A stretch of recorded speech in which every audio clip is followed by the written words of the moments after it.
después de la clase que vimos la semana pasada, donde vimos los conceptos básicos de este tema de economía de transporte, curva de oferta, curva de demanda, o si lo quieres llamar funciones de oferta, funciones de costo de demanda, donde vimos el excedente, el beneficio del consumidor, el beneficio del productor, etcétera.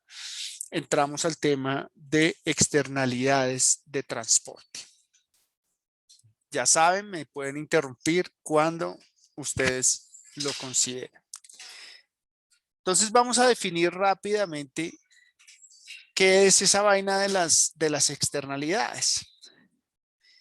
Y para ponerlos en contexto, acuérdense que nosotros vimos la clase pasada. Voy a intentar hacer aquí el dibujito, dos curvas, la curva de oferta y la curva de demanda que se interceptaban en un punto acá que decíamos que en ese punto es el equilibrio del mercado donde los productores están dispuestos a vender a ese precio.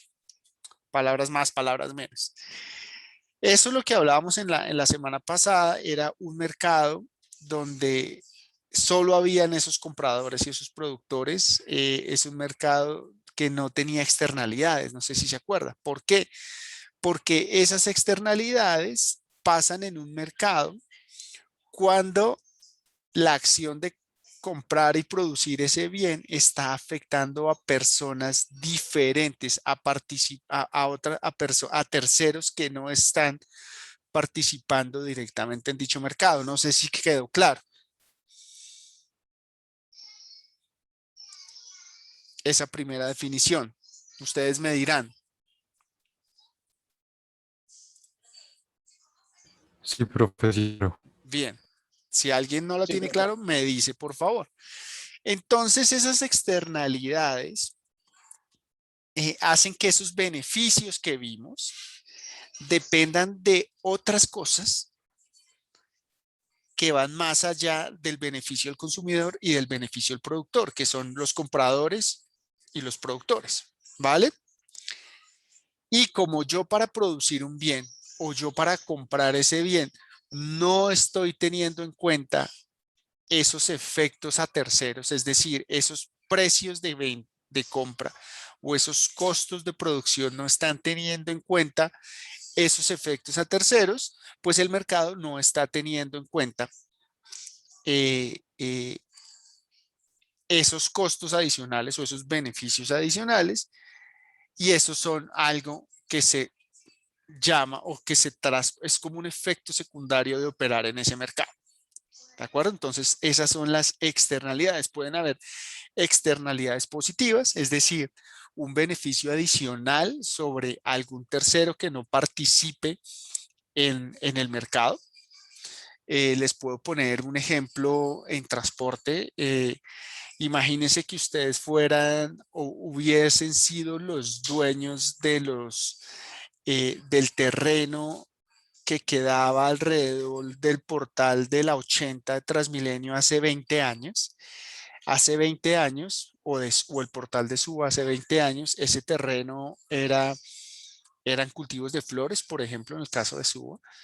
El terreno no valía mucho, pero llegó Transmilenio y de pronto el valor de sus terrenos se duplicó o se triplicó.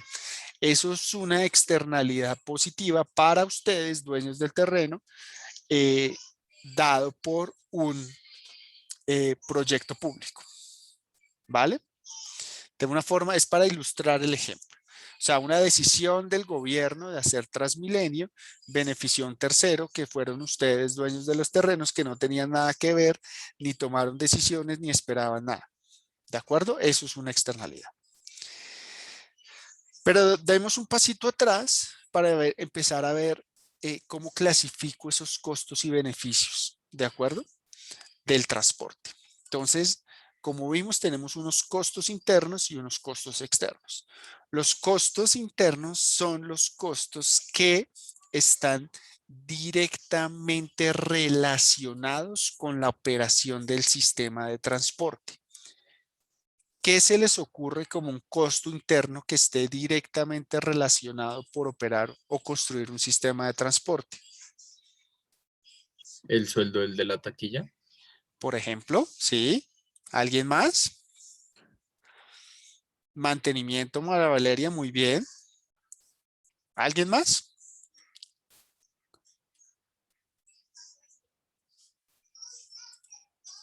¿No más? Bueno, Para internos, sí, internos. ¿Vas a decir algo? la construcción e infraestructura, ¿no? Correcto, la infraestructura. Entonces, ustedes tenían razón. Entonces, aquí está operación, mantenimiento, infraestructura y también el tiempo. El tiempo de nosotros que también vale. Nosotros es dependiendo del sistema de transporte, del modo de transporte, del tipo de viaje, de donde yo viva, donde yo voy, etcétera, nos vamos a tardar más o menos tiempo haciendo esos viajes. Entonces, eso es un costo también. Entonces, también podemos desagregar esto y como veíamos acá, para operar un sistema, pues necesito pagarle a los trabajadores, a los conductores, a lo que ustedes dijeron, los costos de la energía, del combustible, etcétera, costos de mantenimiento. También hay otros costos como seguros, por ejemplo. Ahora en esta época del país seguramente esas primas de seguros están disparadas, por decir algo. En infraestructura está la construcción, también el mantenimiento de esa infraestructura es un costo directamente relacionado con la operación de un sistema de transporte y tenemos también diferentes tiempos de cuánto tiempo yo me demoro llegando al sistema, de cuánto tiempo yo me tardo esperando que me pase un bus o un tren, cuánto tiempo en el vehículo de transbordo, etcétera. Entonces, para que vean estas cajitas azules son los costos internos, los costos de nuevo, repito, los costos que están directamente relacionados con la operación del sistema. ¿Y qué les suena que son los costos externos? ¿Qué ejemplos podríamos ver acá? ¿Quién se quiere echar al agua? No sé si ahí entraría como cuando se rompe un Transmilenio, como cuando alguien daña el Transmilenio, por así decirlo. Sí, sí, eso es un costo, pero ese costo, obviémoslo por el momento, digamos que son costos como puntuales, no son costos externos recurrentes. Los accidentes. Los accidentes, muy bien, es un buen tema. ¿Alguien más? En el chat describieron la contaminación ambiental, el El efecto ambiental. deterioro ambiental que lo puso Daniel. Correcto, Daniel. Entonces vamos con accidentes, vamos con deterioro ambiental y otra más. ¿Quién quiere participar? Pues eso ocupa como un espacio en el suelo, ¿no? Un espacio en la distribución del terreno. Correcto, en usos del suelo. Elber propone el deterioro de las vías, pero mira que el deterioro de las vías, Elber, sí está directamente relacionado con un costo interno, porque es por operar el sistema que se me dañan las vías. Por eso no es un costo externo. ¿De acuerdo? ¿Sí te quedó claro, Elber? Daniel pone afectación a otros medios de transporte. Está bien. ¿Y eso cómo lo podríamos llamar, Daniel? En una palabra sencilla, se les olvida la externalidad más famosa que todos sufrimos todos los días en todo el mundo. No sé si la inseguridad, como también cuando... Sí puede ser, pero yo les preguntaba por el costo que todos sufrimos en todos los sistemas de transporte de casi todo el mundo. Congestión. Correcto, Juan, correcto. El alto tráfico, la congestión, esa es una externalidad que sufre todo el mundo, se esté o no en el sistema de transporte. Entonces vean la diferencia, lo que quiero que les quede claro aquí es vean la diferencia entre costos internos y costos externos. Siniestralidad, que es lo que hablábamos ahorita de accidentes. Eh, Hay muertos y heridos en la vía casi que todos los días desafortunadamente, que son esos costos no los está pagando directamente el sistema de transporte, ni los usuarios ni los productores, ¿de acuerdo? La contaminación, ya sea por la mala calidad del aire o por la emisión de gases de efecto climático, el ruido. Imagínense que ustedes vivan en el tercer piso de un puente vehicular y les pase buses, camiones, etcétera, todo el día. Entonces debe ser horrible vivir ahí, ¿no? Y así sucesivamente podemos aplicar, y hay muchas externalidades. ¿De acuerdo? ¿Quedó claro la diferencia entre costos internos y costos externos que vienen a ser nuestras externalidades, muchachos? ¿O hay alguna duda al respecto? Profe, yo tengo una duda y Dime, Juan. es en cuanto a costos externos, pues yo lo había entendido como que costos generados al transporte debido a algo No, externo, pero no ahorita al, que lo veo, es por. Sí, Juan. o sea, se le genera a los externos como a la gente A un de afuera. tercero, correcto. Ah, ok, ya. A Listo, un listo. tercero. Sí, listo. Imagínate que tú vives en una ciudad con muy mala calidad del aire, ¿sí? Y te enfermas y no puedes trabajar bien y te toca ir al médico, etcétera, por esa mala calidad del aire. El sistema de transporte no está pagando esos costos que te están causando a ti la mala calidad de vida, los servicios médicos, de pronto las bajas laborales, etcétera. ¿Sí, Juan? ¿Quedó claro? Sí, sí, sí, sí, señor, muchas gracias. Ese es un ejemplo de un costo externo que el sistema de transporte te estaría imponiendo a ti como un tercero por generar o por contaminar el aire. ¿Vale? Tenemos 42 participantes en esta sesión. Estamos rompiendo todos los récords. Bueno, entonces seguimos. Entonces, viendo este contexto, son resultado de fallas en los mecanismos de mercado. Si nosotros volvemos a la intersección de las funciones de oferta y de demanda, esos precios de mercado, ¿se acuerdan ese P asterisco que era el precio de equilibrio? Esos precios no están teniendo o no están incluyendo esos costos que le estamos imponiendo a un tercero. ¿De acuerdo? Por eso es una falla del mercado. Por eso, si nos vamos al segundo bullet, es un efecto que de una actividad de un actor económico es transporte sobre otro que no está participando directamente en ese mercado y que en esas funciones de costo no se están teniendo en cuenta. Y como les decía hace un rato, el efecto puede ser bueno, estoy enfermando a Juan y le toca ir al médico, o puede ser, ese es malo, perdón, o puede ser bueno, generando beneficios a un tercero que no tuvo nada que ver. ¿Cuál es el ejemplo, como les decía hace un momento, más tradicional de un costo externo negativo? Bueno, o un costo externo. Si hablamos de costos, ya es que nos está costando, ya puede ser negativo. Entonces tenemos la congestión.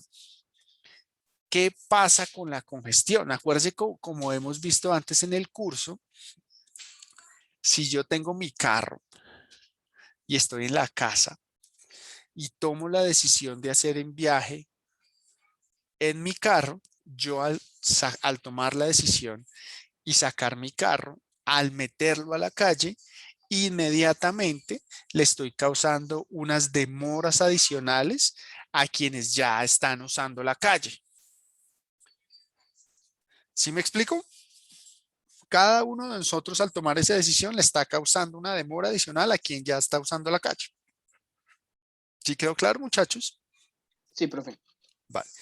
Entonces, veamos, aquí vemos que entre más volumen de vehículos haya, es decir, si me voy más a la derecha, pues el tiempo de viaje de todos va a aumentar. ¿De acuerdo?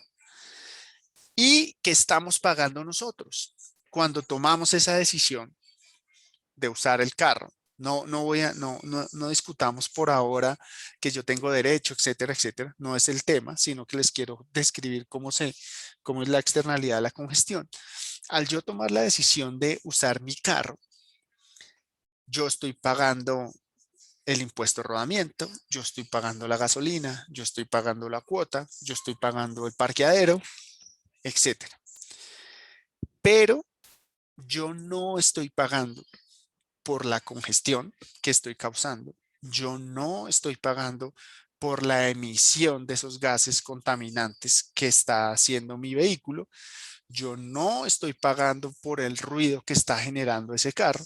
Yo no estoy pagando por el espacio consumido en la vía pública por usar mi carro. Yo no estoy pagando por el riesgo de matar o atropellar o herir a alguien en la vía. Yo por todas esas cosas no estoy pagando.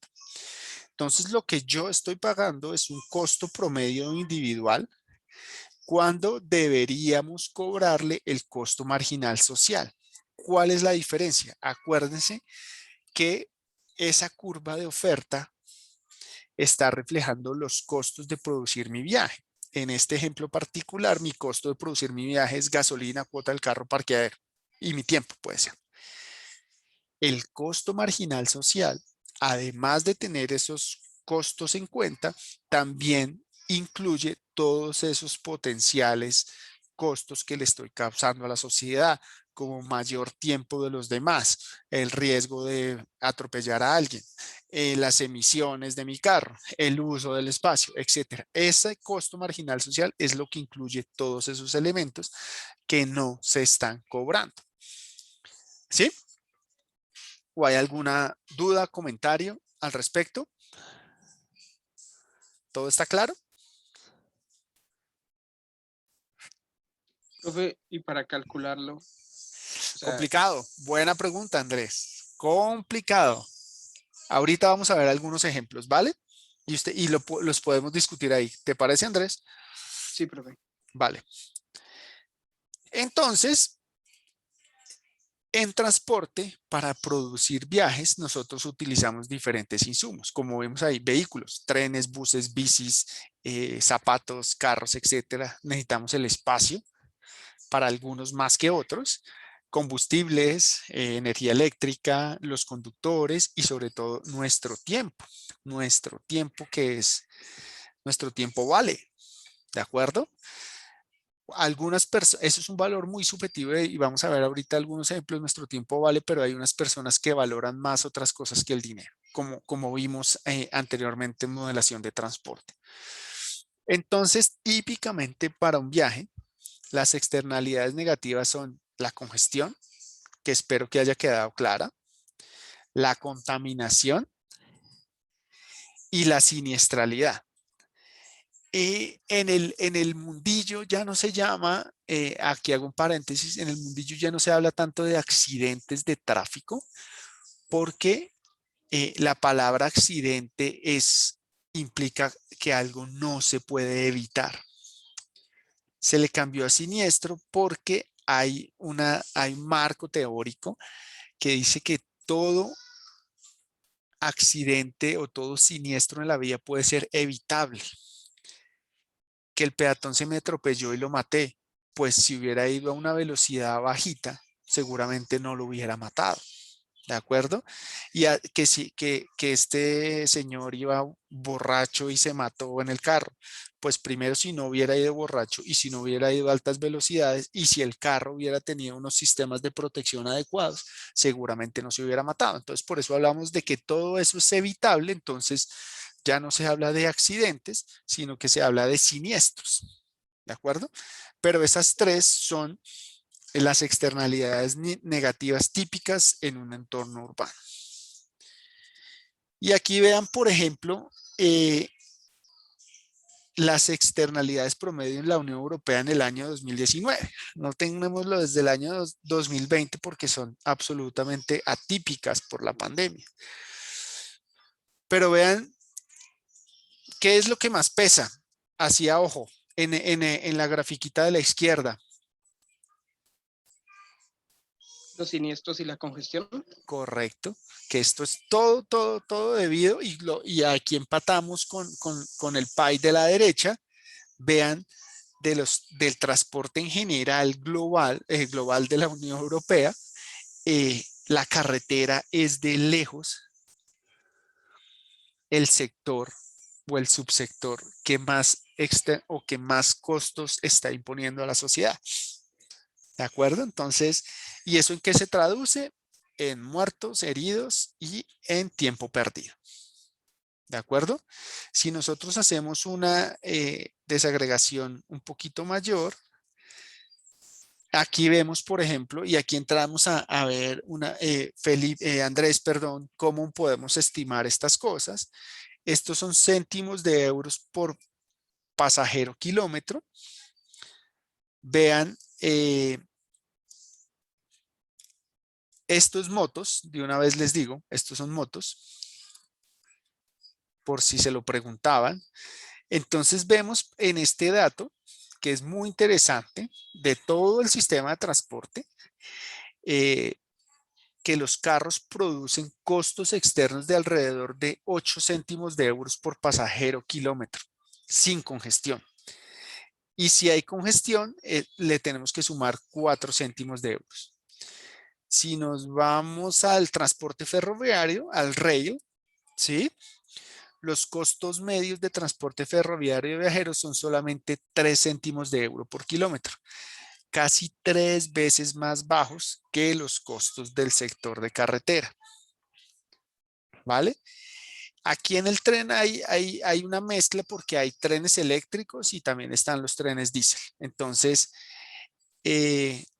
depende cómo está todo el tema del cambio climático, los costos, el cambio climático y la contaminación del aire, los costos promedios de los trenes diésel, acuérdense que estos son costos externos, de los trenes diésel son 3.9 euros por kilómetro, mientras que los trenes eléctricos son 2.6. Un promedio de todos los trenes diésel y un promedio de todos los trenes eléctricos, ¿de acuerdo? El costo del tren de alta velocidad es incluso menor, es 1.3 céntimos de euro por kilómetro. ¿De acuerdo? Entonces, cada tecnología tiene unos costos externos diferentes.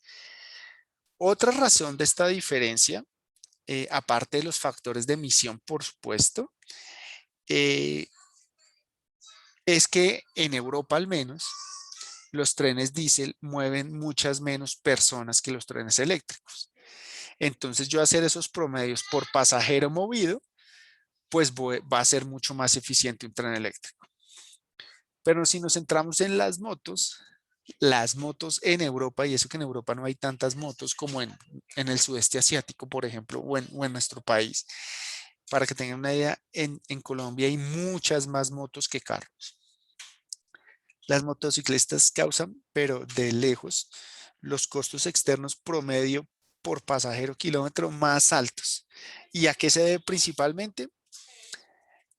A los muertos, heridos, a las bajas tasas de ocupación y al ruido. ¿Cómo la ven? ¿Me puedes repetir la última? Se me cortó un tris. Claro, que vemos aquí las motos en Europa, yo no tengo costos para Colombia, por ejemplo. Las motos de lejos, como ven en la gráfica, causan las externalidades, los costos externos promedio por pasajero y por kilómetro más altos en Europa, y lo cual se debe principalmente a 3 cosas. Primero, a su baja ocupación, es decir, en promedio un pasajero por vehículo, a los muertos y heridos y al ruido. ¿Sí? Ah, ok, perfecto. Ahora sí, gracias. Vale. ¿Y cómo calculo yo cuánto vale un muerto o cuánto vale un herido? Eso es complejo, ¿cierto? ¿Cuánto vale mi abuelita muerta atropellada en la calle? Estos son costos promedios vean, Sí, suena mal, Rodrigo, de acuerdo. Ve y mira esta tabla. Estos son costos humanos, pérdidas por producción, costos médicos, costos administrativos. Y miren, yo les pongo un ejemplo que este es el muerto, un herido grave y un herido leve. Vean que si, por ejemplo, mi mamá, a ver qué les pongo yo, mi mamá vive en Alemania, si mi mamá es alemana, vale mucho, mucho más que si mi mamá, fuera de, uy, vean este, si mi mamá, les voy a poner este, si mi mamá fuera luxemburguesa, vale mucho más que si fuera búlgara. ¿Sí ven? Entonces, ahí se tienen en cuenta muchos elementos, calidad de vida, esperanza de vida, productividad, eh, pero eso trae comparaciones odiosas, como decía Rodrigo, y es que hay unos muertos más baratos que otros. Seguramente si aquí pusiéramos Colombia, sería aún más bajito, un colombiano vale menos. Y seguramente si pusiéramos, no sé, Bogotá versus una región mucho más vulnerable y pobre en nuestro país, pues un bogotano costaría mucho más que alguien de otro lugar.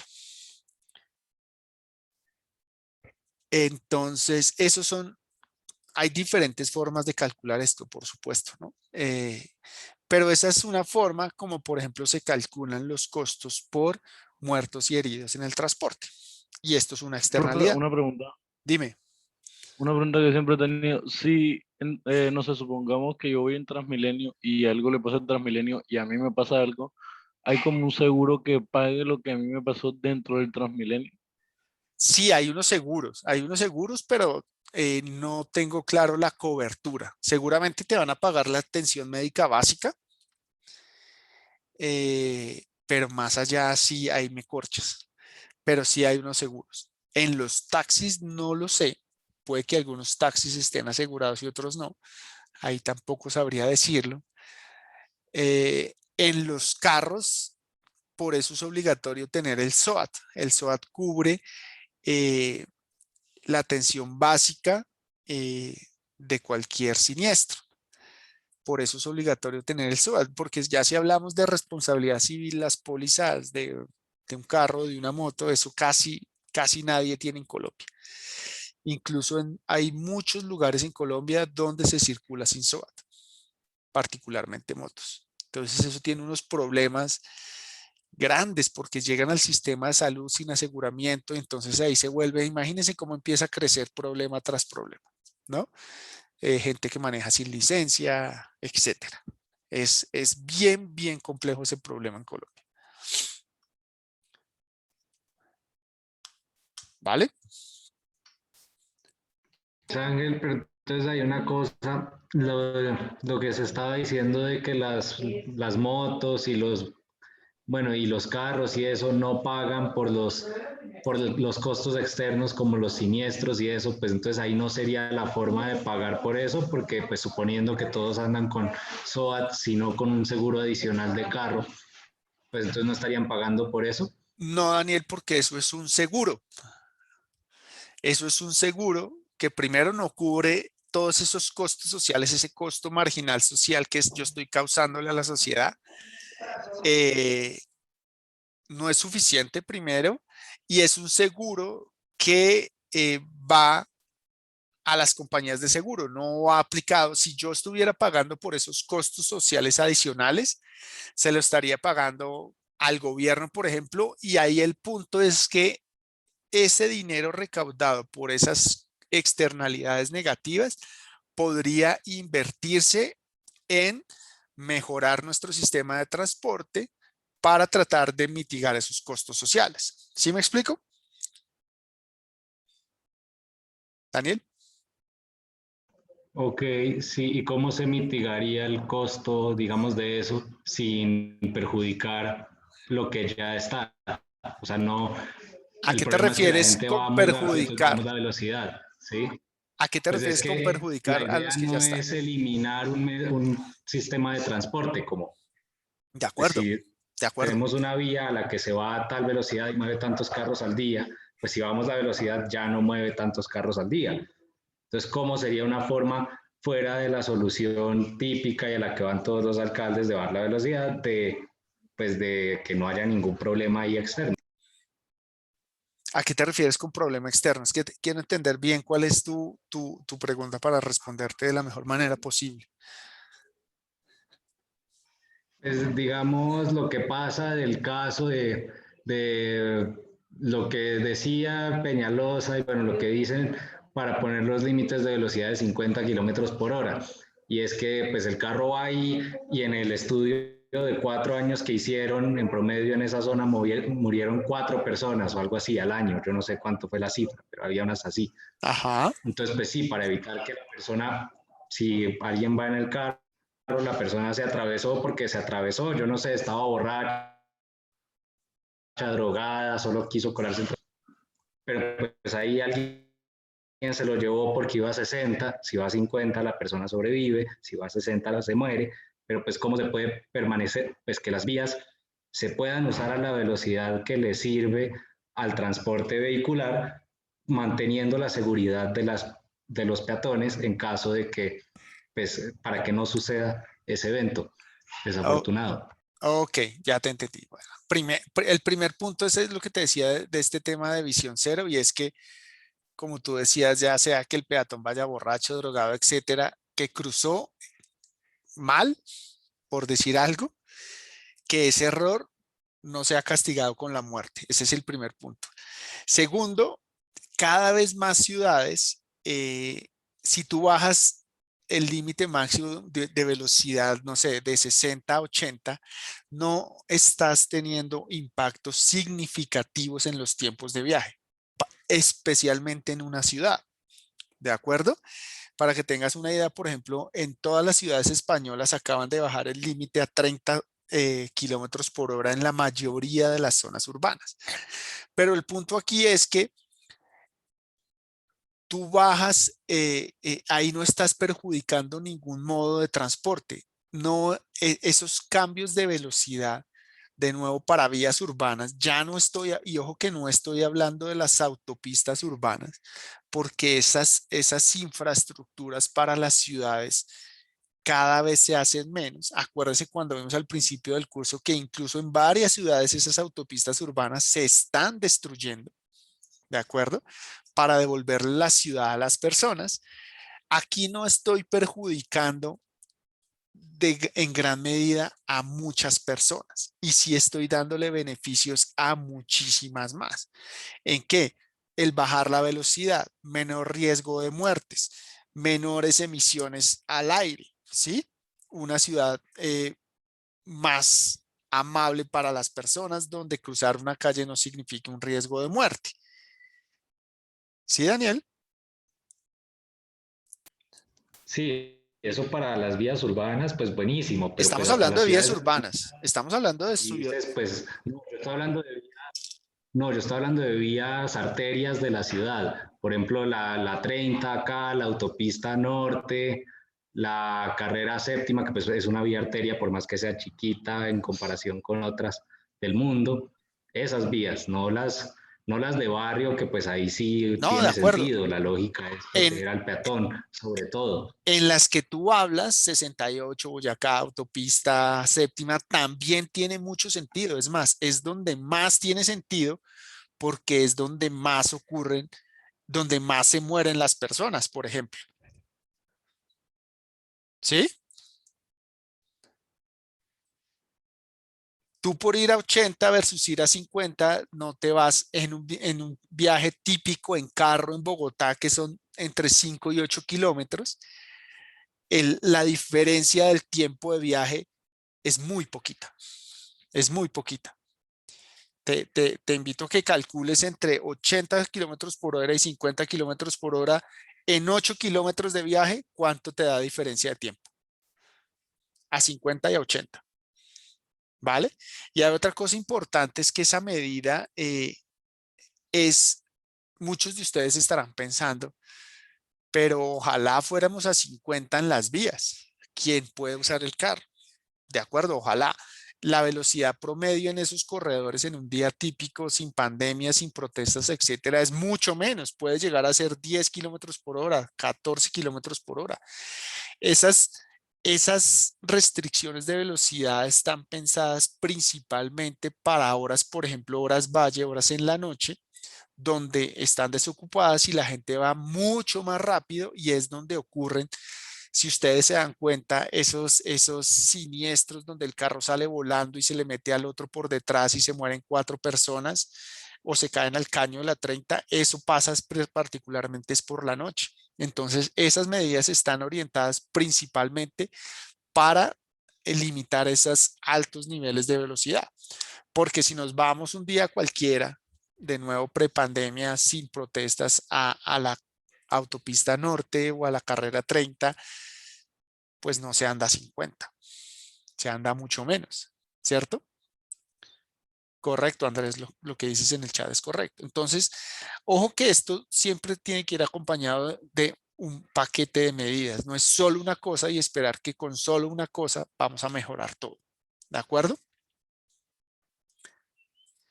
Y entonces, volviendo a este tema, la no internalización de esos costos que tenía mucho que ver con lo que hablábamos ahorita, que entonces el SOAT puede ser interpretado como esto, no porque el SOAT es un seguro, no es un pago por congestión, por ejemplo, no es un pago por contaminación, por ejemplo. Eso está causando ineficiencias en el mercado.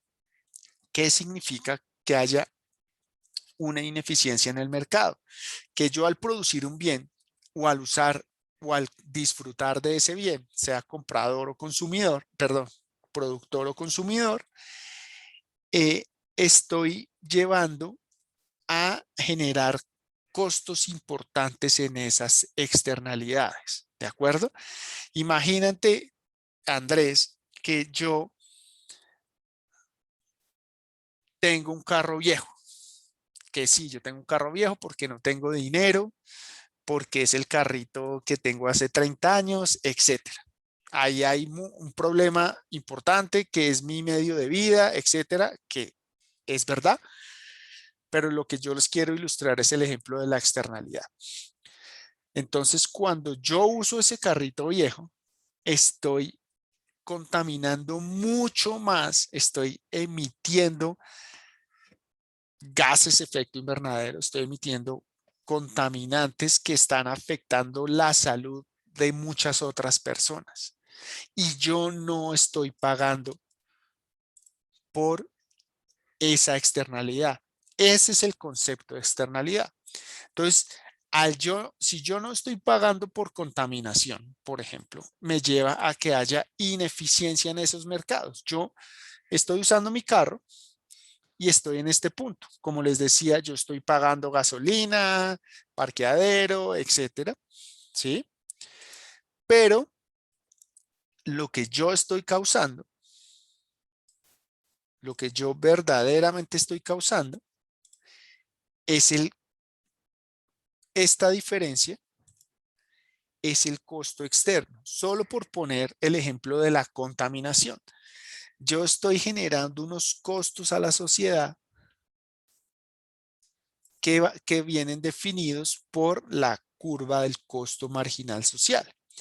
Y el costo marginal social es el costo que paga la sociedad por producir una unidad adicional de un bien o un servicio, que es igual a la suma de los costos marginales de la producción del bien, acuérdense el costo marginal, más los costos por los daños, en este ejemplo particular, por producir ese viaje en el carrito viejo, yo estoy contaminando más y le estoy de pronto causando un edema respiratorio a una persona mayor que tiene que ir al médico y el sistema de salud está pagando por ese servicio. ¿Sí? Entonces, esta curva de costo marginal social es lo que quien está produciendo, quien está consumiendo ese bien, debería pagarse. Ojo que hay algo muy importante que puede cambiar el concepto de todo esto es que si yo cobrase, por ejemplo, un delta de precio por contaminación, algo muy clave es ese recaudo adicional en qué me lo estoy gastando. Si yo me estoy gastando la plata que yo recaudo por internalizar esas externalidades, me la gasto en las vacaciones o en las camionetas de los concejales, pues no estoy haciendo nada. ¿De acuerdo? Lo importante de esto, lo clave de esto es que esos ingresos adicionales que yo tenga por tratar de internalizar esas externalidades los reinvierta en mi sistema de transporte, por ejemplo, dando ayudas para que el señor del taxi viejo pueda renovar a un taxi más limpio, si estoy hablando de contaminación. ¿Sí?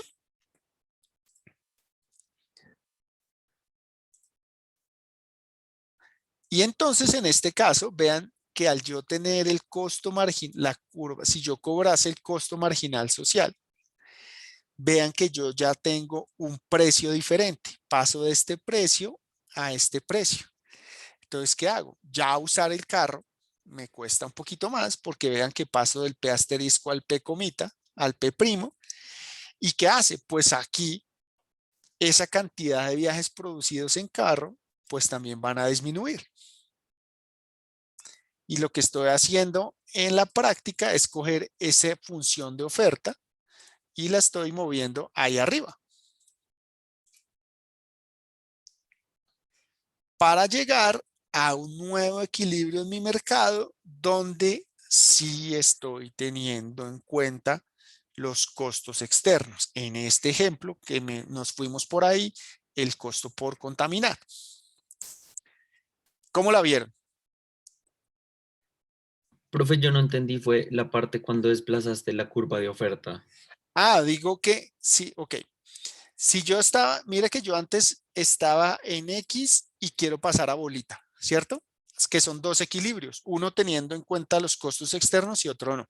¿Sí?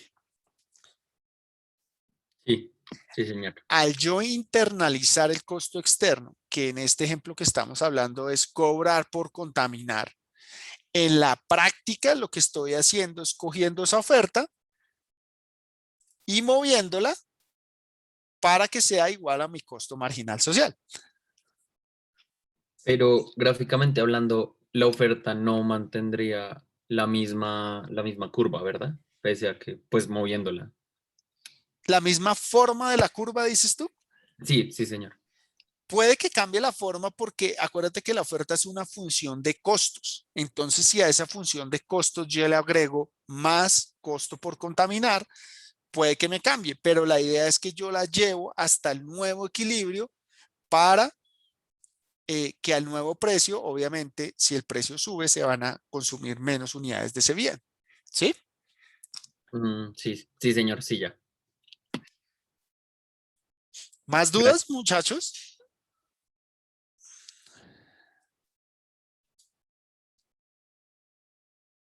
¿Todo claro? ¿O Profe, no? me Dime, queda a mí Andrés. es como, y entonces esto cómo se aplica o cómo lo usamos. Buena pregunta, Andrés. Por ejemplo, un cobro, los peajes urbanos. Los peajes urbanos, mira, que se me viene a la cabeza, hay 4 en Singapur, pero es que Singapur no es tan buen ejemplo porque allá se hace lo que diga el que manda o se hace. Pero tenemos peajes urbanos, seguramente el más conocido, y ustedes van a oír hablar, es el de Londres. Para entrar en carro en Londres hay que pagar, si no estoy mal, 15 pounds en carro, ¿de acuerdo? Para entrar al centro de Estocolmo también hay que pagar, no me acuerdo ahora mismo cuánto. Para entrar al centro de Milán también hay que pagar y el de Milán empezó como un cobro por contaminación. Esos son temas muy interesantes. Cada vez, por ejemplo, volviendo a Londres, en Londres cuando se implementó, por ejemplo, los Uber estaban exentos de pagar el peaje, entonces la demanda al centro de Uber se incrementó muchísimo, ya no está exento. Y ahora, además de pagar por entrar al centro de Londres, no se puede entrar en cualquier carro, porque también es una zona de bajas emisiones, que eso es más reciente. Entonces, al ser una zona de bajas emisiones, ciertos vehículos con ciertos motores, por ejemplo, ciertas tecnologías pueden entrar. Si yo tengo un carro que no cumple con esas características, ni siquiera pagando puedo entrar en carro al centro de Londres. Y hay muchos estudios al respecto. En Estocolmo hay varios donde al principio poner esos peajes, la gente, los comerciantes están totalmente en desacuerdo, pero después de que ven cómo cambia la ciudad, la aceptabilidad de esa medida ha sido muy, muy grande. Les iba a contar, en Madrid también hay una restricción, pero para entrar al centro de la ciudad en carro, pero no hay que pagar. Simplemente si uno tiene un carro de ciertas características puede entrar o no puede entrar porque son zonas de bajas emisiones. La clave de todos estos casos exitosos es en qué, de nuevo, acuérdense, en qué se invierten los recursos que yo recojo con estas medidas. De nuevo, si yo voy a pagarle las vacaciones al alcalde, pues no tiene mucho sentido que yo cobre por eso. Pero en todas esas ciudades, ese dinero recaudado ha ido a mejorar el transporte público, los andenes, las ciclorrutas, las bicicletas compartidas, esa inversión se da. En Bogotá particularmente, el cobro por congestión, no sé si ustedes lo hayan oído, se ha caído como 3 veces en el consejo. ¿Cuál fue el argumento de los concejales en su momento? Que yo no puedo cobrarle a los usuarios del carro porque no tengo una alternativa viable, que es el transporte público. Entonces eso a mí particularmente me parece que no tiene mucho sentido porque yo necesito esos recursos para financiar un mejor transporte público, pero me dicen que no puedo tener esos recursos porque no tengo un buen sistema de transporte público. Entonces es como un círculo vicioso que no me deja. Necesito plata para mejorar el transporte público, pero las fuentes alternativas no me las dejan usar. Eso mismo pasó con la sobretasa a los parqueaderos. No sé si se acuerdan que eso fue en la administración pasada, que tampoco dejaron, más o menos con el mismo argumento. Aquí vamos a ver ahorita unos ejemplos seguramente en la próxima clase y es el pago por pico y placa es una medida interesante y correcta en ese sentido, que antes todas las personas no usan el carro ciertos días y a ciertas horas, no importa qué. Ahora, si alguien quiere usar su carro, pues está pagando por usar su carro. ¿Que no está pagando lo suficiente? Seguramente. ¿Que cómo sacaron esos precios? No lo sé. Sería muy interesante saberlo. Pero es una de esas medidas orientadas en el sentido de tratar de internalizar esas externalidades. ¿Comentarios? ¿Seguimos? Bueno. Profe, o sea que, ¿cómo se diría? Parte del problema viene porque los que a la final toman las decisiones nunca terminan de estar bien preparados para esas decisiones en este tema. ¿Decisiones, tú dices, de gobierno o decisiones individuales de comportamiento? No, de gobierno, profe. Por ejemplo, lo que nos contabas de los concejales. No, porque pierdes votos, básicamente, diría yo, ¿no? Bueno, sí, es verdad. ¿Cómo les vas a quitar el carro? Yo creo que es básicamente por eso. Porque quedas, no sé, como el concejal que le está cobrando o no sé qué, y miren las vías tan malas que tenemos y miren no sé qué, y pierden popularidad. Yo creo que es por eso, que no tengo ningún dato que lo respalde, pero yo creería que es por eso. Pues sí. ¿Qué más habría viéndolo así? Exacto. Entonces, las externalidades en transportes, vamos a reforzar esas definiciones. Existe una externalidad cuando hay personas o cuando, por ejemplo, mi bienestar depende de otros, ¿sí? Y esos otros no están incluyendo mi costo, mi beneficio en sus decisiones. Si yo para tomar cualquier decisión de transporte tuviera en cuenta, acuérdese que uno toma la decisión a dónde voy y este es más barato y este me lleva más rápido, pero yo no tengo en cuenta de pronto atropello a este man o de pronto me roban o de pronto respiro mucho aire contaminado. Eso yo no lo tengo, casi nunca lo tengo en cuenta en una decisión. Entonces, esa es un punto. Entonces, ¿cuál es el proceso? El proceso general es, primero tenemos que identificar los tipos de externalidad. Tenemos que cuantificarla, que eso es complejo. Ya en muchas ciudades se hablan, por ejemplo, del costo del paisaje urbano. ¿Cuánto vale eso?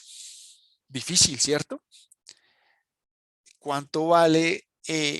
Si sabemos que es difícil cuantificar la contaminación y la congestión, perdón, y la contaminación del aire, y la contaminación del aire tiene unos efectos a largo plazo que afecta principalmente a niños pequeños y adultos mayores, eso es difícil de cuantificar, de ponerle un número. Y aún yo no sé si es más o igual de difícil es internalizarla, porque imagínense que yo ya sé cuánto vale, pero políticamente es muy complejo de cobrarla, ¿de acuerdo? Y entonces, como vimos aquí, les muestro diferentes tipos de infraestructura, perdón, de externalidades, costos, etcétera, que son unos más fáciles de cuantificar que otros, ¿de acuerdo? El problema es decir que mi sistema de transporte está teniendo un efecto negativo o positivo sobre esto. Por ejemplo, le está poniendo un costo al paisaje y al entorno. Es difícil, ¿no? Y si yo ya sé que sí, ¿cómo lo valoro? ¿Puedo hacerlo? ¿Vale la pena? Son preguntas complejas de responder y son muy, muy contexto dependientes, ¿de acuerdo? Sin embargo, aquí hay algunos metodologías, estudios que existen, que se han hecho en el mundo, donde hay, por ejemplo, preferencias reveladas, preferencias declaradas, cuántas son las expectativas de vida, etcétera, para tratar de cuantificar esos costos externos. De nuevo, que es complejo y es complejo venderlo también, ¿no? Por ponerles un ejemplo, como si volvemos a la congestión. ¿Qué es un costo externo de congestión? Son costos debidos a la saturación de las vías en ciertos momentos, ¿vale? Todos queremos ir por el mismo lado, al mismo lugar, en el carro, al mismo tiempo. Una parte del costo es interna y otra es externa, como ya lo vimos. ¿Cuáles son esos efectos negativos de la congestión? Nos aumenta el tiempo de viaje a todos. Como estamos más tiempo en la vía, pues estamos consumiendo más gasolina. Si el transporte público está compartiendo la vía, pues le estamos imponiendo el costo a esos usuarios del transporte público. Por eso en Bogotá se han hecho esos carriles bus que digamos que no se respetan del todo. Y además, estoy congestionando la vía y estoy bajándole la confiabilidad al transporte público. Entonces ustedes saben que no hay nada más aburrido que esperar un bus. Y si el bus está en el trancón, pues esos tiempos, esas frecuencias, esos tiempos de espera van a sufrir unos retrasos importantes y eso hace que la gente se aburra mucho, mucho, mucho de usar el transporte público. Entonces ese costo externo, por ejemplo, yo lo puedo cuantificar con los incrementos en el tiempo de viaje, por el valor subjetivo del tiempo, por todos los que están en el trancón. ¿De acuerdo? Pero aquí viene otro tema importante, que es esta vaina. ¿Cuánto vale el tiempo? ¿Cuánto vale el tiempo de ustedes, muchachos?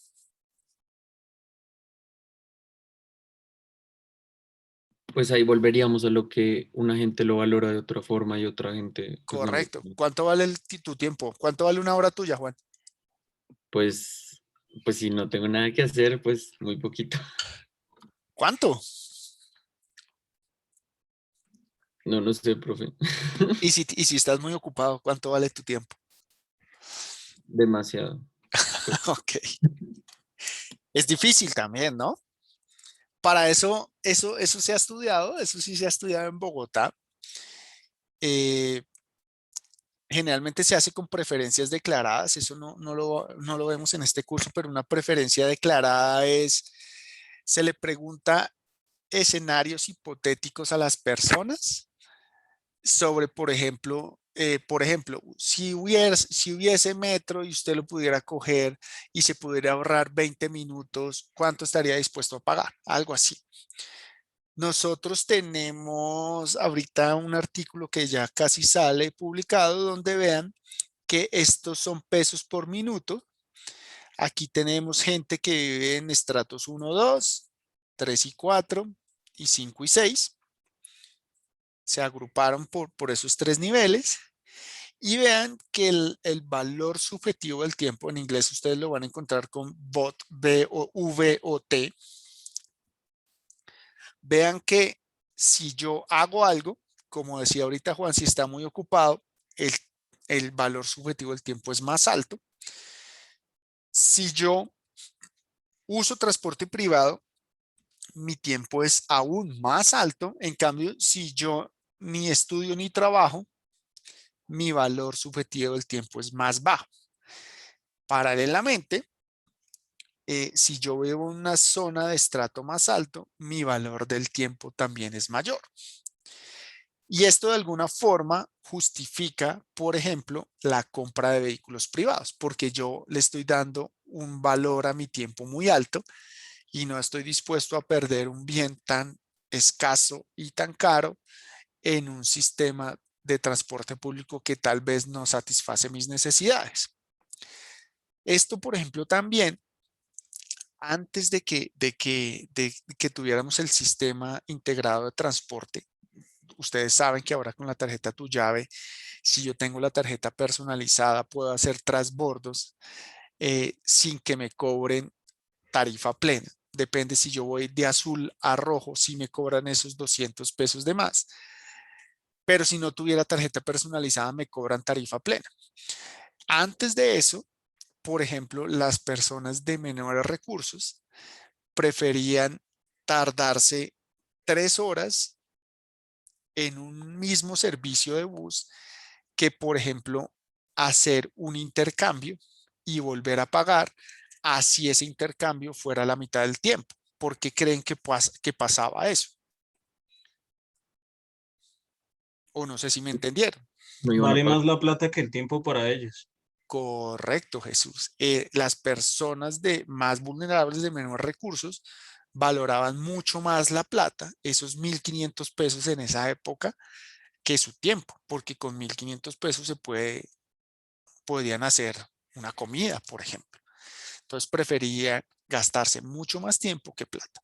En la gente que tiene más plata, aunque el tiempo es finito, pues están dispuestos a pagar más. Entonces yo a veces no me voy a caminar hasta el Transmilenio y esperar la montonera, sino que cojo un taxi. ¿Por qué? Porque yo valoro otras cosas más que el dinero. Entonces eso es,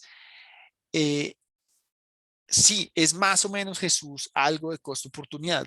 Acuérdese, yo qué peso le doy a la plata, yo qué peso le doy a la comodidad, yo qué peso le doy al tiempo. ¿De acuerdo? ¿Cuáles son mis preferencias? ¿Se acuerdan de la función de utilidad, las preferencias personales, las restricciones presupuestales? Todo esto se tiene en cuenta acá. ¿De acuerdo? ¿Preguntas, muchachos, o comentarios al respecto? Todo claro hasta el momento. Vale, ¿alguien tiene alguna duda? ¿Seguimos o qué? ¿Qué me dicen ustedes? Seguimos, profe. Muy bien, muchachos. Entonces, vamos a hacer un ejercicio en clase, pues en lo que queda de clase, para que nos lo entreguen mañana, ¿vale? Este va a ser como otro quiz en clase. se los avisé por SICU hasta mañana. Entonces,